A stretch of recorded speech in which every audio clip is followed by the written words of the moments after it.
Now, my colleague, Elise Haas, we're going to join her right now. And I know, Elise, you are out and about today, and this has really caused quite a buzz, this search effort and recovery effort here in Cascade Locks, hasn't it? Oh, there's a stir, Jeff. As you can imagine, this is the talk of the town today. And really, the buzz started going as soon as we broke this story at 6 a.m. that they were trying to make this effort to take the car out of the water. So today I spent time with residents and locals throughout the area in Cascade Locks for the folks who really came out to watch this investigation unfold. I'm going to give you a serve and protect discount. Thirsty Cafe is keeping the Hood River Sheriff's Office caffeinated as law enforcement works to excavate evidence from the Columbia River. It'd be cool if we got some clues on what actually happened. Meredith Wicks owns the coffee shop, and today the talk of the town, a decades-old mystery, has reemerged. Everyone's wondering what really happened to the Martin family of 5 who took a drive to Cascade Locks more than 6 decades ago and never returned.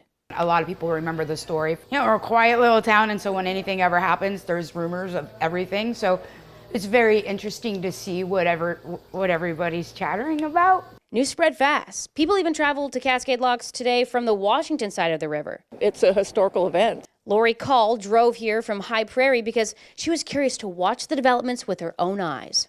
Just the thought of this being such an old case and that this is what they've been waiting for, to pull this car up to show how and what occurred back then. Other longtime Cascade Locks locals tell us they've also been fixated by the mystery of the missing Martin family for decades. From some of the documentaries, it sounds like the family could have been murdered before the car went into the river. So it is quite fascinating that we had this right here in our own backyard, and now it's such a big deal. Was there foul play involved? Was it just a plain accident? So, you know, it'll be nice at least for some closure on it.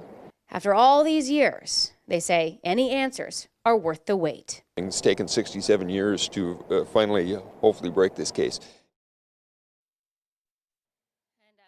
out here live, we have another look of the crane that we are still awaiting to pull out what is believed to be the Martin family's Ford station wagon. And so we'll now get back to Jeff Gianola, who is at Instant Command with the Hood River Sheriff's Department. Jeff? Elise, thank you. And once again, usually I'd be standing by live with Elise on camera, but once again, I wanted to move closer to the search scene where this recovery effort is going on, because I wanted to bring you the latest information, witnessing it with my eyes to pass on to you. I'm about 75 yards away from where this recovery effort is going on right now. They have the crane that was brought in on a barge. It arrived at about noontime, and any moment now, we could see this recovery effort, this car resurface. And then the questions begin. Was this simply an accident where Ken Martin drove the car accidentally into the locks while backing up? Or was there more to this? There was a Multnomah County detective who felt this was foul play, and he went to his grave believing it was foul play and said this case will be solved when they find the car and the missing bodies. So that's where we're standing by right now. I'll be reporting again at 5:30, and I'll tell you about some of the theories surrounding the Martins. Until then, this is Jeff Gianola reporting at Cascade Locks as this ongoing recovery effort is happening right now. Back to you, Elizabeth and Todd. Jeff, I want to fit in one quick question. I wonder, do the conditions today at least play in their favor? If it had been rainier and windier, if this may have been more complicated and maybe today is better for them to do this? Absolutely, Elizabeth. The conditions are perfect. It's been sunny, pretty chilly in the morning with temperatures around freezing, warmed up into the upper 40s. They say this is perfect. It's always windy in the gorge, but the wind is not excessive.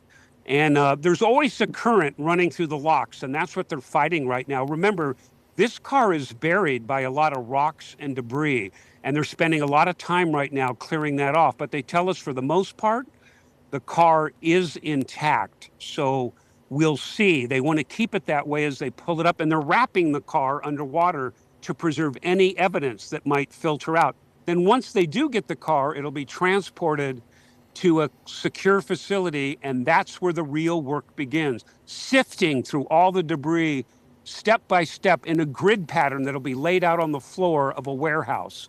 So we're not there yet. We're still waiting for this car to surface from the river. And I'll keep you up to date as once again, I'm at the command scene within yards of where this recovery effort is now going on. We'll check back with you in just a bit. Jeff, thank you. All right.